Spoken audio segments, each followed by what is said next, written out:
डाला मुझे। हम पाकिस्तान का किस्मत तब्दील करेंगे। आज ये पाकिस्तान और अवाम एक थे, एक हैं और एक रहेंगे।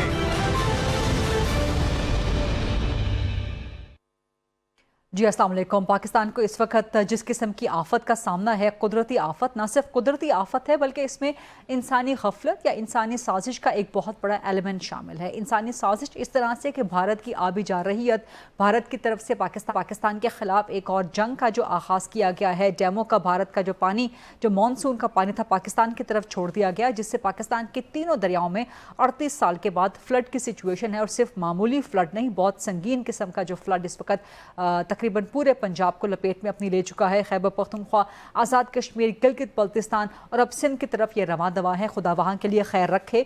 तो ये इंसानी साजिश हुई, इंसानी गफलत के इन 38 सालों में पाकिस्तान ने अपने आप का प्रिपेयर्डनेस लेवल किस सतह का रखा, प्रिपेयर्डनेस किस सतह की रखी। क्या इन 38 सालों में मुसलसल आने वाले सैलाबों ने, चाहे वो छोटे हों चाहे बड़े हों, पिछले कम से कम एक दहाई से पाकिस्तान में इस बात की ज़्यादा से ज़्यादा स्टडीज़ हो रही हैं, ज़्यादा से ज़्यादा इस बात पे जोर दिया जा रहा है कि क्लाइमेट चेंज पाकिस्तान को सबसे ज़्यादा मुतासर कर रहा है पूरी दुनिया में। 5वां बड़ा मुल्क है और कुछ फहरिस्तों के मुताबिक पहला बड़ा मुल्क है, कुछ रिसर्चर्स के मुताबिक।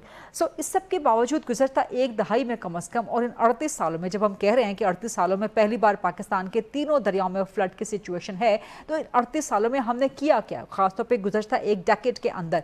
इसके ज़ाहिर तमाम जिम्मेदार हैं, तमाम हुकूमतें इसकी जिम्मेदार हैं, पूरी रियासत इसके जिम्मेदार है। क्या 2025 का ये फ्लड आई ओपनिंग होगा पाकिस्तान के लिए, रियासत पाकिस्तान के लिए, हुकूमत पाकिस्तान के लिए, और जो काम हमें करने चाहिए क्लाइमेट चेंज से बचने के लिए, क्योंकि ये नेशनल सिक्योरिटी का इशू डेवलप हो रहा है और मज़ीद संगीन हो जाएगा हर साल के बुनियाद पे। तो इसके साथ कोप करने के लिए पाकिस्तान किस हद तक तैयार है, पाकिस्तान को क्या करना चाहिए, इन सब मामलात पे आज प्रोग्राम में बात करेंगे। प्रोग्राम के फ्लोर को ओपन करते हैं डिबेट एंड क्वेश्चन आंसर्स के लिए। मेरे साथ मौजूद हैं डॉक्टर जमात अली शाह साहब, साबिक इंडस वाटर कमिश्नर हैं, और मेरे साथ मौजूद हैं इरफान अली काटिया साहब जो कि PDMA पंजाब के डायरेक्टर जनरल हैं, और मुझे ज्वाइन कर रही हैं डॉक्टर ज़ैनब नईम साहिबा जो कि माहिर माहौलियात है, क्लाइमेट एक्सपर्ट हैं। जमात अली शाह साहब, पहला सवाल मैं आपसे करना चाहूँगी, बताओ साबिक इंडस वाटर कमिश्नर के, भारत ने जो आबी जारहियत पाकिस्तान के खिलाफ छेड़ दी है अपने तई, वो जो मिलिट्री वॉर हुई उसमें अपने तई भारत ने इसके बाद इंडस वाटर ट्रीटी जो है मुअत्तल कर दी। ये कितनी संगीन खिलाफ वर्जी है, कब तक ये चैलेंज रहेगा? बिकॉज अभी तो ये नहीं कहा जा सकता कि अगले साल तक भारत गालिबन इस ट्रीटी को वापस कर ले या जिम्मेदारी का मुजाहरा करे। तो कितनी खौफनाक है, कितनी संगीन है ये सूरत हाल पाकिस्तान के लिए? बहुत शुक्रिया मोहतरमा। ये दरियाओं में ये जो फ्लड्स आते हैं, ये कोई मैं समझता हूँ नई बात नहीं है। जब से ये दरिया चल रहे हैं उस वक्त से इसमें गाये बगाए जो है फ्लड्स आते हैं, ज्यादा पानी इसमें आ जाता है। और पंजाब की तकसीम के बाद सेंतास मायदा जब हुआ तो उस मायदा में ये एक शिक दर्ज है कि जब भी एक्स्ट्रा ऑर्डिनरी रिलीजेस यानी कि मामूल से ज्यादा दरियाओं में फ्लो होगा तो दोनों पार्टियां एक दूसरे को इसकी एडवांस इत्तला देंगी। अब जाहिर है कि पाकिस्तान की तरफ से इंडिया की तरफ पानी तो नहीं जाता, वहां से पाकिस्तान की तरफ आता है। तो इंडिया इसमें ओब्लाइज्ड है कि वो हमें बर वक्त इसकी इंफॉर्मेशन दे अकॉर्डिंग टू दी ट्रीटी। और आपको याद होगा कि 1973 में काफी फ्लड आया था और उसके बाद इंडिया के साथ एक मैकेनिज्म भी तय किया था, वो रेडियो जम्मू से ब्रॉडकास्ट होता था इसका जेलम और रावी और चनाब का डाटा जो है कि कितना फ्लड आ रहा है। फिर 1988 के सुपर फ्लड के बाद हमारा टेलीफोनिक राब्ता जो है इंडिया के साथ जो है वो बहाल हुआ, और फ्लड की जो क्वांटिटी है, जो क्वांटम है, उसके हिसाब से हमारा तकरीबन हर घंटा बाद भी राब्ता जो है रहा है।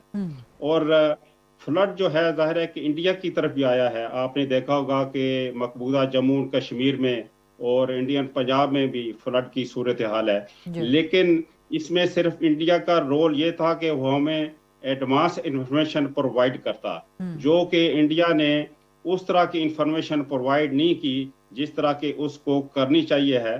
एक तो ट्रीटी ये इसमें अलाउ करती है कि वो इसमें इंफॉर्मेशन दें, और दूसरा ह्यूमैनिटेरियन ग्राउंड्स पे ये तमाम दुनिया में ये फ्लड की जो इतला हैं बर वक्त दी जाती हैं। जी। और आपने देखा होगा कि चाइना भी इवन ब्रह्मपुत्र पर जो है वो इंडिया को फ्लड के बारे में आगाही देता है। तो मैं समझता हूँ कि इट इज अनफॉर्चुनेट कि इंडिया के साथ हमारे ताल्लुकात ठीक नहीं रहे, पिछले दिनों में ज्यादा ही सेवेरिटी आ गई जी। और उस वजह से इंडिया ने हमें बर वक्त इंफॉर्मेशन नहीं दी, लेकिन चूंकि उस पर एक प्रेशर तो था इसलिए उसने ह्यूमैनिटेरियन ग्राउंड के बेसिस पर थ्रू फॉरेन ऑफिस पाकिस्तान को इंफॉर्मेशन दी है। और मैं समझता हूँ कि इसके बावजूद कि इंफॉर्मेशन लेट आई है, हमारी जो प्रिपेयर्डनेस है ये सब लोगों ने ये देख लिया है, सब जगह पर टीवी में भी सोशल मीडिया में भी, कि तमाम इदारे अपनी अपनी जगह पर अलर्ट हैं। लेकिन जाहिर है कि जो राइवराइन एरिया है उसमें जो लोग बस रहे हैं वो तो गैर कानूनी हैं। अब उनको उठाना, उनको दूसरी जगह ले जाना एक बड़ा मशक्कत वाला काम बन जाता है। तो दूसरा, राइवराइन एरिया के साथ साथ जो हाउसिंग सोसाइटी भी बन गई हैं, कुछ लीगल हैं कुछ इलीगल हैं, जाहिर है कि ये एक दिक्कत तो जरूर पेश कर रही हैं। और हमारे जो बाकी स्ट्रक्चर्स हैं दरिया के ऊपर जो हैं उनकी सेफ्टी के लिए भी जो है इंतजामात किए गए हैं। जहां पानी ज्यादा आया है वहां ब्रीचेस कर दी गई हैं। जाहिर है कि ब्रीचेस से हमारे तकरीबन 40-50 देहात जो हैं वो चनाब पर, इसी तरह रावी में भी 15-20 देहात जो है पानी के अंदर घिर चुके हैं। लेकिन जाहिर है कि ये कुदरत की तरफ से एक आफत है, इसका मुकाबला हमें करना है। और बजाय कि हम भारत को इस पर ब्लेम करें, हमें भी चाहिए कि हम अपनी कैपेसिटी भी डेवलप करें कि हमें अर्ली फ्लड वार्निंग के लिए क्वांटिटेटिव तौर पर हमें मालूम हो जाए कि कितना फ्लड इंडिया की तरफ से आ रहा है। और जब इंडिया भी हमें इंफॉर्मेशन देगा तो उससे हमें एक लेवल ऑफ ईजनेस जो है वो डेवलप हो जाता है। बिल्कुल ठीक, बिल्कुल ठीक। बड़ी इंपॉर्टेंट बातें आपने मुझे बताई हैं। इस पे ज़रा मजीद भी कुछ बात करेंगे, लेकिन इरफान अली काठिया साहब, आप चूँकि डीजी हैं पीडीएमए पंजाब के, तो इस वक्त की सूरत हाल क्या है? पंजाब कितने दिनों तक मजीद ख़तरे में है? खुदा न खास्ता इसके बाद पाकिस्तान का कौन सा इलाका, अब ज़ाहिर है इसके बाद ये समुंदर की तरफ जाएगा, पानी तो सिंध की तरफ जाएगा, ये सारे क्यूसिक रेले जो हैं ये वहाँ की तरफ जाएंगे, तो खुदा न खास्ता मजीद कहाँ कहाँ के लिए नुकसान हो सकता है? और प्रिपेयर्डनेस लेवल, हम ये तो कह रहे हैं कि जी 38 सालों बाद पाकिस्तान के तीनों दरियाओं में इस किस्म के बड़े सैलाब की सूरत हाल है, तो इन 38 सालों में पाकिस्तान ने किया क्या है? जी बिस्मिल्लाहिर्रहमानिर्रहीम, thank you very much for having me. और बिल्कुल जी, इस वक्त पंजाब के तमाम दरिया और ख़ास तौर पे ये जो तीन हमारे मशरकी दरिया और चनाब है, इसमें इस वक्त शदीद तुग़यानी है। और ये जो 8वां स्पेल हमारा 26 को ख़ास तौर पे अपर कैचमेंट्स में बारिशों के बाद इतना शदीद पानी आया कि अभी हमने एक जो रिसेंट आज ही स्टडी करवाई, उसमें 26 अगस्त को पंजाब के तमाम नदी नाले और दरियाओं का अगर क्यूमुलेटिव टोटल किया जाए तो वो 15,34,000 क्यूसिक पानी पंजाब के नहरी और दरियाई और नालों के सिस्टम में दाखिल हुआ। और ये अब बिलाखिर पानी अपनी मंजिलों को तय करता हुआ आगे जा रहा है। अब मैं अगर इंडिविजुअली बात करूं तो दरियाए रावी पे इस वक्त जब मैं आपसे बात कर रहा हूं तो हमें शदीद जो बड़ा रेला है वो लाहौर के पास से गुजर रहा है और रावी साइफन पे 2,13,000 क्यूसिक इस वक्त पानी चल रहा है। इसी तरह जो शादरा का मुकाम है, most crucial and critical for overall Punjab के लिए, यहाँ से इस वक्त 2,05,000 क्यूसिक्स का ये रेला गुजर रहा है। अभी तक अल्हम्दुलिल्लाह एवरीथिंग इज़ फाइन। कुछ नशेबी इलाकों में थोड़ी बहुत वो पानी गया, लेकिन हमने चीफ मिनिस्टर पंजाब की स्पेशल डायरेक्शंस पे इन दोनों दरियाओं को ख़ास तौर पे चनाब और रावी में, क्योंकि ये अब्रप्ट इंक्रीज़ इन फ्लोज़ थे, आपने देखा कि चनाब में भी मराला 26 की रात सुबह के वक्त ये 1,22,000 था और रात को ये 9,17,000 क्यूसिक्स, मतलब इन जस्ट 12 आवर्स आप देखें 8-9 लाख क्यूसिक्स पानी इसमें दाखिल हुआ। और ये पानी अब रावी के मुकाम से इंशाल्लाह मैं इस पे एक अभी जमात साहब की बात को सेकंड भी करूंगा कि हमें थीन डैम का एक हफ्ते पहले तक यही बताया जा रहा था जो रावी के ऊपर कि ये 60 से 65% भरा है, लेकिन शायद इस लैक ऑफ इंफॉर्मेशन शेयरिंग की वजह से अचानक वो 5 से 4 दिन बाद लगता है कि वो 100% ना सिर्फ भर चुका है, उसके तमाम जो स्पिलवेज हैं वो खोल दिए गए हैं और पानी अब बिल्कुल पंजाब और रावी दरिया को रौंदने के लिए वहाँ से निकल पड़ा है। तो ये एक ज़रूर लैकुना था, लेकिन इस वक्त रावी की सूरत हाल मैंने आपको बताई, लेकिन अब इसके फ़ौरन बाद यही पानी अगले 18 से 24 घंटे में बल्लो की और फिर सदनाई के मुकाम पे जाएगा, जिसमें शेखुपुरा, नीचे ननकाना और उकाड़ा साहिवाल ये इफेक्ट होंगे। लेकिन हमने इनका ये इंशाल्लाह फ्लड प्लेन में पानी रहेगा, हमने फ्लड प्लेन को पूरी तरह से चनाब और रावी की सूरत में खाली करवा लिया हुआ है। ठीक है, बिल्कुल सही। मजीद भी लेकिन इस पर डिबेट करेंगे कि इन 38 सालों में पाकिस्तान ने किया क्या है। डॉक्टर ज़ैनब नईम साहिबा, ये डिबेट लेके मैं आपकी तरफ आऊँगी। आप बताइए कि हम सबको, हमें बतौर पाकिस्तानी, एक कौम के, एक हुकूमत के हवाले से, रियासत के हवाले से, हम सबको एहसास तो है कि पाकिस्तान किस कदर बिल्कुल दहाने पे खड़ा है इस क्लाइमेट चेंज के हवाले से, और कितनी हमें बड़ी मुश्किल का सामना है ये।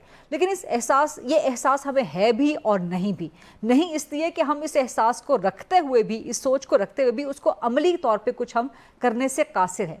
तो ये क्या वजह है? क्या 2025 का फ्लड हमारे लिए अब आई ओपनिंग होगा, कि हम ये टर्निंग एंड डिसाइसिव पॉइंट होगा हमारे लिए अब? डॉक्टर ज़ैनब साहिबा, देखिए 2010-11 ही हमारे लिए एक डिसाइसिव पॉइंट होना चाहिए था, लेकिन फिर हमने उसके बाद इंतजार किया 2022 का। तो उसके 2022 के बाद भी हमने 2025 का इंतजार किया।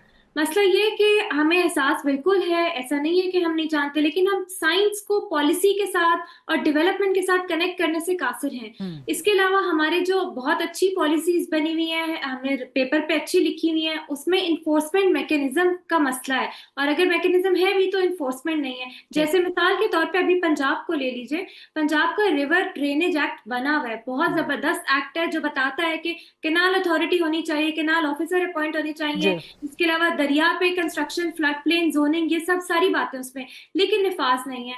तो मसला सारा ये है कि हम एनवायरनमेंट और क्लाइमेट चेंज को शायद हमने अपनी डेवलपमेंट प्रायोरिटी में कभी कंसिडर ही नहीं किया। वरना हम ये जानते हैं कि दुनिया जिस तबाही के दहाने पे हमें ले आई है, जो कि 7-8 ममालिक हैं बड़े क्लाइमेट चेंज, और इसके अलावा हमारा एक नेबरिंग कंट्री है जिसको कोई नहीं पड़ी इन्वायरमेंट क्या है, क्लाइमेट क्या है, वो कभी भी पानी छोड़ सकता है, आबी जारियत कर सकता है। उसके बावजूद हमारी ऑन ग्राउंड प्रीपेयर्डनेस की कमी है। देखें अभी रेस्क्यू बहुत अच्छा चल रहा है, I must salute all the departments in Punjab जो वो काम कर रहे हैं, लेकिन प्रिपेयर्डनेस में हम जीरो हैं, हम फेल हुए।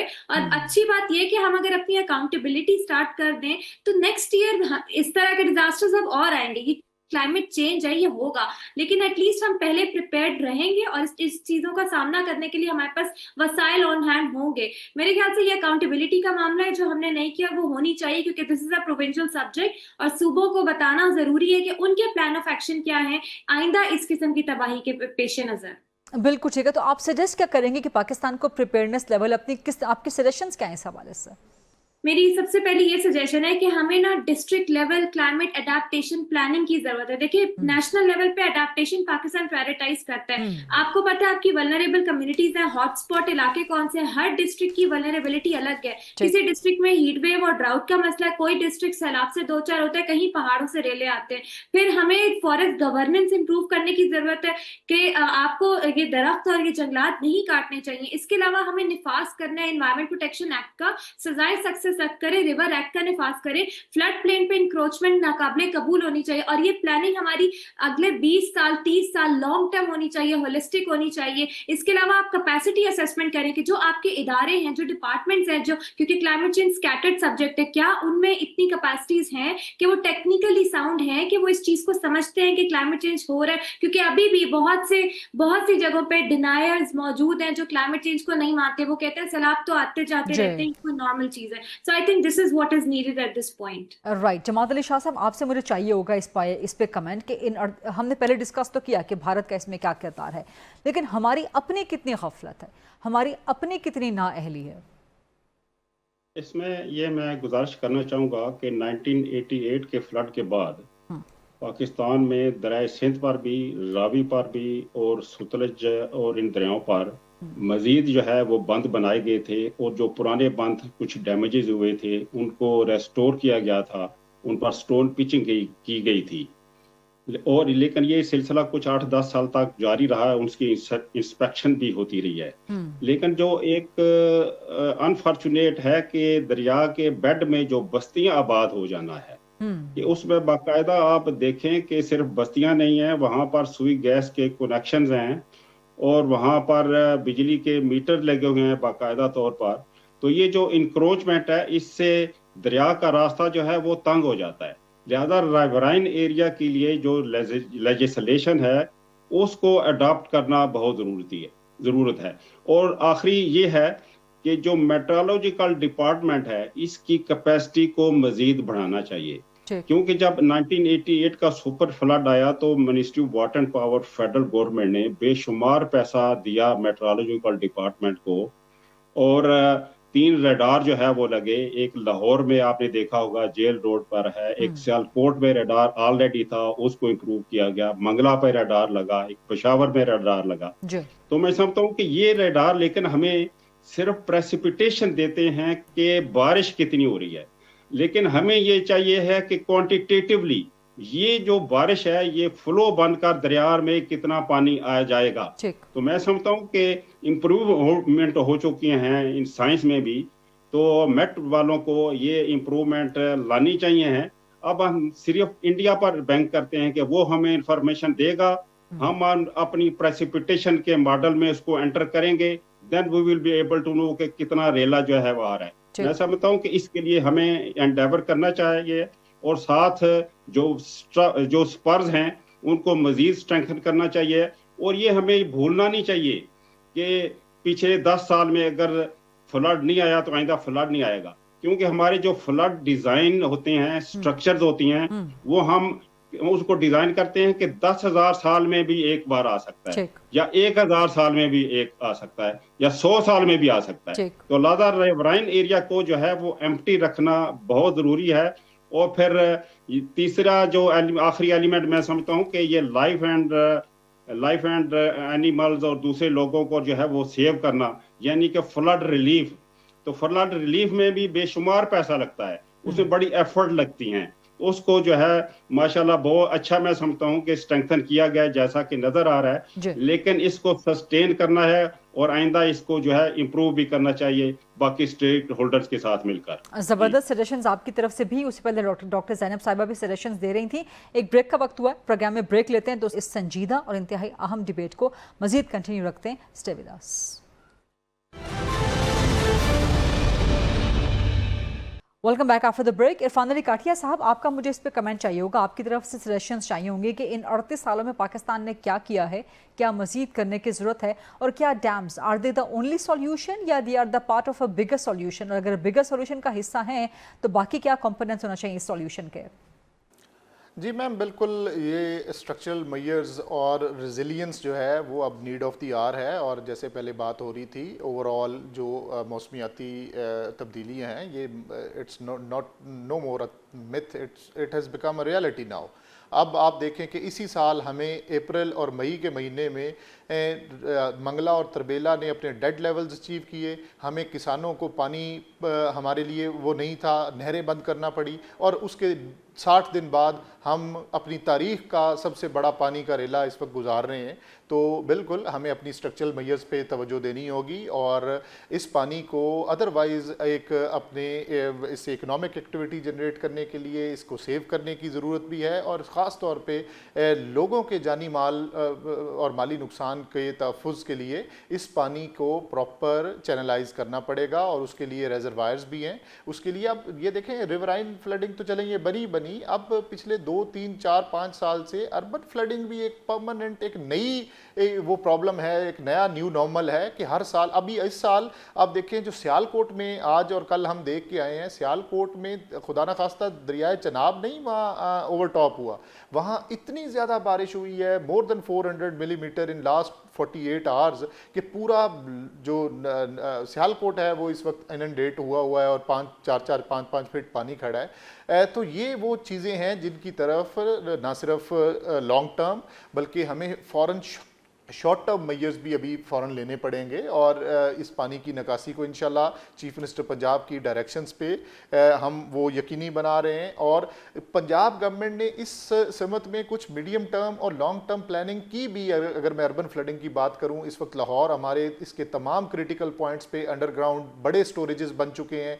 200 मिलीमीटर तक की 2 बड़ी बारिशें इस सीज़न में हुई, लेकिन life was again back to normal in just 4 to 6 hours due to government of Punjab recent initiatives. इसी तरह पंजाब के बड़े जो अब अर्बन सेंटर्स हैं, इनमें इन तमाम क्रिटिकल पॉइंट्स में और पॉन्डिंग पॉइंट्स के ऊपर अंडरग्राउंड स्टोरेजेस बनाए जा रहे हैं। तो ना सिर्फ हमें अर्बन फ्लडिंग के चैलेंजेस से निपटने के लिए, बल्कि रिवरीन की भी परमानेंट इसका जो सिंगल लाइन सोल्यूशन वो यही है कि हमें अपने रेजरवायर्स की तरफ जाना होगा और इस पानी को जहमत की बजाय अपने लिए रहमत में बदलना होगा। बिल्कुल, जबरदस्त गुफ्तगू आपकी। डॉक्टर ज़ैनब नईम साहिबा, आई कम टू यू अगेन। आपने माइक्रो लेवल पे तो बड़ी ज़बरदस्त सजेशन दी कि जी आप बिल्कुल छोटे लेवल पे क्या इसमें काम कर सकते हैं, लेकिन at a macro national level अगर हम एक नेशनल होलिस्टिक अप्रोच की बात करें तो क्या उसमें डैम्स आप समझती हैं कि कितना बड़ा पार्ट ऑफ द सॉल्यूशन हो सकते हैं? रिजर्वॉयर्स, वाटर रिजर्वॉयर्स, वो कितना बड़ा सॉल्यूशन हो सकते हैं इस पूरे क्लाइमेट चेंज के एक मेनस से निपटने के लिए? और इसके अलावा मजीद क्या होना चाहिए हमारी पॉलिसी मेकिंग में? देखिए, रिगार्डिंग डैम्स, अभी डैम की जो सिचुएशन है ना, हमारे मुल्क के लिए जियो पोलिटिकल लेंस से एक डैम बहुत जरूरी है, बड़ा डैम एक होना बहुत जरूरी है। लेकिन क्या वो डैम इस फ्लडिंग की सिचुएशन को रोक सकता है? That is another question and debate. वो एक लेवल तक आपको सपोर्ट कर सकता है, लेकिन डैम भी समटाइम्स बड़े फ्लड्स का वो बन सकता है। लेकिन हमारे मुल्क में जरूरी इसलिए कि हमारा नेबरिंग कंट्री जो है इंडिया, वो जारहत करता है, इस वजह से हमें एक डैम जरूरत है। अब मैं 2 सजेशंस दूंगी नेशनल लेवल पे। सबसे पहली बात, हमारा जो नेशनल क्लाइमेट चेंज एक्ट है वो कहता है कि पाकिस्तान को अपना नेशनल क्लाइमेट फंड बनाना है। उस फंड में जो आपके डोमेस्टिक और ह्यूमैनिटेरियन ये जो फंड्स हैं उनको टैप करें और लोकल अपने जो वसाइल हैं उससे आप क्लाइमेट एक्शन को स्ट्रेंथन करें। वो फंड होना जरूरी है। दूसरी चीज ये कि हमें नेशनल लेवल पे एक क्लाइमेट स्मार्ट इन्वेस्टमेंट स्ट्रैटेजी और रिस्क इंश्योरेंस प्लान बनाने की जरूरत है। क्यों? क्योंकि आपका रियल एस्टेट सेक्टर और कंस्ट्रक्शन इंडस्ट्री आपके जीडीपी में कंट्रीब्यूट करती है, लेकिन यही सेक्टर आपने प्लानिंग से साइड पे रखा हुआ है। इनको पता ही नहीं है कि क्या मामला है। इनको शामिल करें और ऐसी स्ट्रैटेजी बनाएं कि वो सोसाइटीज, वो इंफ्रास्ट्रक्चर जो क्लाइमेट रिजिलियंट है और क्लाइमेट स्मार्ट है, उसमें इन्वेस्टमेंट इनवाइट कर रहे हैं। और आप इंश्योरेंस इसलिए जरूरी है कि आपके जो बाहर इन्वेस्टर्स बैठे हुए हैं उनको गारंटी देनी होती है डेटा की बेसिस पे। इसके अलावा जो आपके किसान हर दफा अफेक्ट होते हैं, उन किसानों को माइक्रो फाइनेंस सेक्टर के जरिए आप रिस्क इंश्योरेंस कैसे दे सकते हैं, क्या सोशल प्रोटेक्शन दे सकते हैं। ये last but not the least, हमारा बेनजीर इनकम सपोर्ट प्रोग्राम है, सोशल प्रोटेक्शन का बहुत बड़ा प्रोग्राम है और दुनिया का one of the successful programs है। इसको लिंक करें क्लाइमेट अडेप्टेशन से। ये जो रेजिलियंस की बात हो रही है उसमें जब तक सोशल प्रोटेक्शन शामिल नहीं होती तब तक आप जो है क्लाइमेट अडेप्टेशन नहीं कर सकते। तो ये दोनों प्रोग्राम सेपरेट चल रहे हैं, हमें इनको इंटीग्रेट करने की जरूरत है ताकि मुल्क में जब हम ऐसे डिजास्टर से दो चार हो तो हम अपनी वल्नरेबल कम्युनिटीज को सपोर्ट कर सके, फिर चाहे वो कैश प्रोग्राम्स हो, इंश्योरेंस स्कीम्स हो या रिहेबिलिटेशन के लिए और कुछ चीजें हो। तो मेरी ये सजेशंस है for national level. Interesting suggestions आपकी। जमात अली शाह साहब, आपकी सजेशन इस हवाले से, आप समझते हैं कि डैम्स इस वक्त नागुज़ीर हैं, आबी ज़खायर इस वक्त नागुज़ीर हैं पाकिस्तान के लिए, और क्या बचा सकते हैं वो क्लाइमेट चेंज के इतने बड़े एक चैलेंज से, फ्लडिंग की सिचुएशन से? लेकिन सिर्फ यही फ्लडिंग का नहीं, जिस तरह से इरफान साहब ने कहा कि अर्बन फ्लडिंग का एक नया फिनोमिना आपके पास पैदा हो गया है, क्लाउड बर्स्ट का एक नया फिनोमिना आपके पास पैदा हो गया जो 2022 के उस सैलाब में भी था, लेकिन अब ज़ाहिर है उसकी शिद्दत में मज़ीद इजाफा हो गया है। फिर हीट वेव को आप काउंटर किस तरह से करेंगे? ये सब चीज़ें, तो this requires a national holistic approach, not just for the flooding situation but for the other aspects of the climate change as well. मोहतरमा देखें जी, ये दरिया सतलुज पर इंडिया के पास 2-3 डैम हैं। क्या वो अपने एरिया को फ्लड से बचा सके हैं? नहीं। हमारा जो डैम्स हैं वो तो जाहिर है कि इंडस पर बन सकता है, या एक ये चनाब का छोटा सा डैम बनेगा, ये चन्योट में जो एक प्रपोज है पिछले 40-50 साल से हम सुन रहे हैं, और या जेल पर जो है मंगला डैम है, तरबेला डैम है, ये तो पानी स्टोर कर सकते हैं लिमिटेड जी। लेकिन फर्ज करें रावी है, सतलुज है, इस पे तो कोई डैम की ना गुंजाइश है ना बन सकता है। ठीक। तो इसका तो यही है कि हमें हमारे पास एनफ वार्निंग टाइम हो, और हम इसको जो है थ्रू जो अपने जो कर सकते हैं कि किस तरह लोगों को बचा सकते हैं, उन लोगों को बचाएं, महफूज मकामात पर पहुंचाएं। और दूसरा इम्पोर्टेंट एलिमेंट ये है कि फर्ज करें, ये इरफान साहब भी जो है माशाल्लाह समात फरमा रहे हैं कि अभी कादराबाद बैराज पर पानी का बहुत प्रेशर था जी। और ये खतरा था कि स्ट्रक्चर टूट जाएगी, तो उसके लिए हमें ब्रीच करनी पड़ी, एक नहीं बल्कि 2 जगह पर ब्रीच करनी पड़ी। और ब्रीच से जाहिर है कि 30-40 देहात यहाँ वो इनंडेट हो गए। तो मैं समझता हूँ कि ये स्ट्रक्चर को महफूज करने के लिए ये नहीं है कि आप हर 10-15 साल ब्रीच कर दें, आप एक साइड चैनल बनाएं परमानेंट, जो कि साइड से पानी को लेकर फिर डाउन स्ट्रीम पानी को ज्वाइन कर ले। तो ये इस तरह देहात भी बच जाएंगे, लेकिन जाहिर है कि इसके लिए एक प्लानिंग चाहिए। इसी तरह सुलेमान की स्ट्रक्चर है, अगर गंडा सिंह वाला में ज्यादा पानी है, अव्वल तो वो स्प्रेड हो जाता है, आसपास के देहात इंडेंट हो जाते हैं, उसको भी आप एक साइड चैनल के जरिए कहीं ना कहीं गुजार सकते हैं। तो ये मैकेनिज्म भी जो है ना, हमें ये सोचने चाहिए है कि बजाय कि हम खुद एक फ्लड क्रिएट कर दें स्ट्रक्चर को बचाने के लिए, कि उसको हम बेहतर तरीके से कैसे मनूवरिंग उसकी कर सकते हैं। बाकी जो अर्बन फ्लडिंग है वो सिर्फ बारिशों से है, और बारिशों की वजह से हमारा जो सिस्टम होता है, सीवरेज सिस्टम है, हमारी इंफ्रास्ट्रक्चर है, रोड है विद इन सिटीज, वो बेकार हैं, वो नाकार हैं, उसको इम्प्रूव हम नहीं कर सके। बाकी जहां तक सियालकोट में है, अब एक नाला जो है वो अगर सियालकोट के दरमियान से गुजर रहा है, तो क्या हमने कोशिश करके देखी है कि हम इसको सियालकोट के बाहर से कैसे गुजार सकते हैं? जाहिर है उसमें पैसा तो लगेगा। तो ये समझता हूं कि ये लॉन्ग टर्म प्लानिंग भी इन चीजों में जो ये जरूरी है, लेकिन फॉर द टाइम बीइंग हमें अर्ली वार्निंग चाहिए है, वो हम इंडिया से लें, अपनी कैपेसिटी डेवलप करें। और दूसरा जो फ्लड रिलीफ है और इसमें लोगों को की जान जो बचाना है, वो भी मैं समझता हूँ अपनी जगह पर इम्पोर्टेंट है, वो तो हमारे बस में हम कर रहे हैं। बाकी जो कानून है वो तो बेशुमार पड़े हुए हैं गवर्नमेंट के पास, और गवर्नर्स का फुकदान रहता है, उस पर अमल दरामद नहीं होता, और हम फायर फाइटिंग में लग जाते हैं और चीजों को भूल जाते हैं कि इनकी इंपॉर्टेंस क्या थी। बहुत शुक्रिया। ठीक, राइट। प्रोग्राम में डिबेट भी कंटिन्यूड है, लेकिन एक ब्रेक का वक्त हुआ है, तो let's take a short quick break and then come back. जी, welcome back after the break. Irfan Ali Kathia साहब, चूंकि we are in the last leg of the discussion, तो मैं आपसे जानना चाहूँगी, प्राइम मिनिस्टर ने भी अपील की है, पाकिस्तान हमेशा से अपील करता रहा है मगरिब से कि जी आप क्लाइमेट चेंज के इस चीज़ से निमटने के लिए, इस तूफ़ान से निमटने के लिए पाकिस्तान की जो है वो मदद करें, इस मेनेस से निमटने के लिए। मगरिब में ज़ाहिर है अमेरिका भी शामिल है, अमेरिका की एक वाज़े पॉलिसी है अंडर प्रेसिडेंट ट्रंप, वो बिलीव नहीं करते हैं क्लाइमेट चेंज पे, सो मच सो कि जो फैटफ का मामला था उस पर भी जो क्लाइमेट चेंज की क्लॉज थी उस पर अमेरिका ने पाकिस्तान को सपोर्ट नहीं किया, बाकी तमाम क्लॉसेस पे उसने सपोर्ट किया, सिर्फ एक क्लॉज पे उसने कहा कि जी यहाँ हम सपोर्ट नहीं करते। तो अमेरिका से क्या पाकिस्तान को उम्मीद रखनी चाहिए या बाकी मगरिब से उम्मीद रखनी चाहिए, गिवन दैट कि जो बिल गेट्स की फाउंडेशन है, इवन दो वो एक इंडिविजुअल कैपेसिटी में है, उन्होंने बहुत बड़ी रकम दी है, यूनाइटेड नेशंस ने अपील कर दी है कि पाकिस्तान की मदद की जाए इस हवाले से, बट मगरिब क्या पाकिस्तान की मदद कर सकता है क्लाइमेट चेंज से निपटने में? जी गालिदा, देखें हम 2022 में हमारा 30 बिलियन US डॉलर्स का नुकसान हुआ, और उसके बाद भी ये सारे प्लेजेस भी हुए, हमने कॉप्स में भी देखा, लेकिन हम उस तरीके से ये चीज़ें मटीरियलाइज ना हो सकी और पाकिस्तान की वो मदद जो वादा किया गया वो ना हुई।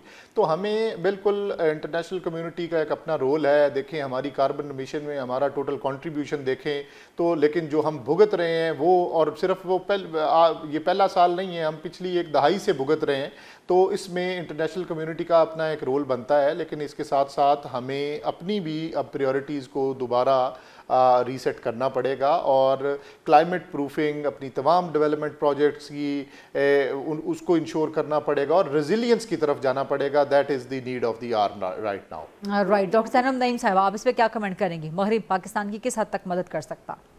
लेकिन 2022 के बाद जब पाकिस्तान प्राइम मिनिस्टर साहब गए थे जिनेवा और प्लेजेस हुई थी $10 बिलियन की, अभी तक हमें उसमें से सिर्फ 24% मिला है, बाकी प्लेजेस पूरी नहीं हुई। और अब तो वैसे भी राइट विंग गवर्नमेंट्स हैं तो इन्वेस्ट करने के लिए तैयार नहीं। तो पाकिस्तान अपना राइट जब मांगता है तो पाकिस्तान दुनिया को बताए कि हमारे पास इतने मसाइल हैं, इतना हमने कर लिया है और इससे ज्यादा, क्योंकि ये तबाही आप लेकर आ रहे हैं, आपकी वजह से हम तबाह हो रहे हैं और इकोनॉमिकली भी अफेक्ट हो रहे हैं। तो हमें हमारा राइट चाहिए, रेपरेशंस। ये कोई भीख नहीं है, ये हर कंट्री, हर उस कंट्री का राइट है जो क्लाइमेट चेंज की वजह से तबाह हो रहा है और डेवलपमेंट नहीं कर पा रहा। इसी पे पाकिस्तान को अपना केस स्ट्रॉन्ग करना चाहिए। बेशक पाकिस्तान पे जाके ब्लॉक्स में इसको डिस्कशन में लेकर आए या पाकिस्तान अकेला जाकर करके आए, लेकिन ये बहुत जरूरी है। अपील की तो चले, अभी एक ह्यूमैनिटेरियन क्राइसिस है ना, लेकिन इसके अलावा ये अपील होनी नहीं चाहिए, ये रेपरेशंस होने चाहिए, हर उस कंट्री पे लागू होने चाहिए जिनकी वजह से हम सफर कर रहे हैं। और इस पे डेटा मौजूद है, सिर्फ 7-8 कंट्रीज हैं, सारा क्लाइमेट फाइनेंस भी वही ले रहे हैं और सपोर्ट भी नहीं कर रहे